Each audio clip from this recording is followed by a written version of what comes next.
Let's harvest and dry some basil. Let's harvest. I'm gonna take the pieces that are starting to flower. So like this one.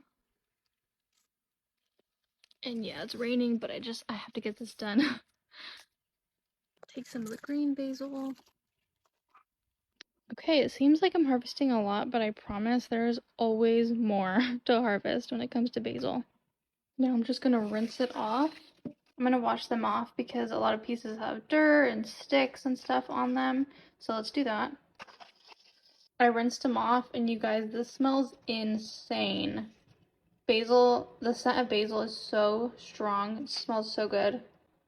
Now, like I said, I'm just gonna pick off the leaves because I don't, I harvested a lot of stems and I don't want the stems. So I'm just gonna pick off the leaves.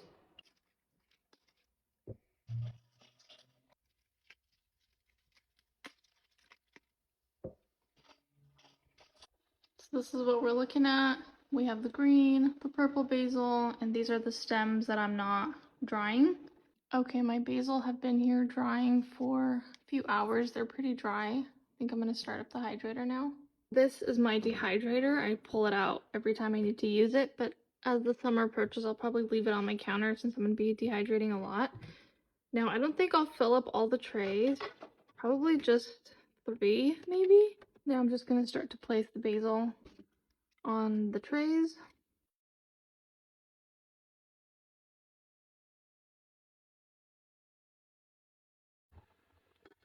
Now I'm just going to turn it on and let it run for a few hours. It's been a minute, so I'm gonna check on them. Yep, crunchy. I think that's about as dry as I want everything. I'm gonna check the bigger leaves. Oh yeah, they're done. This is the basil that I have accumulated from the first harvest of basil that I did. I just haven't crushed it down yet, but I'll probably do that once I add all this. It's so funny how when it's all said and done, there's like nothing left. All the trays were like stuffed full of leaves, and they just shriveled down to like nothing. This is on my previous basil. And there we have it.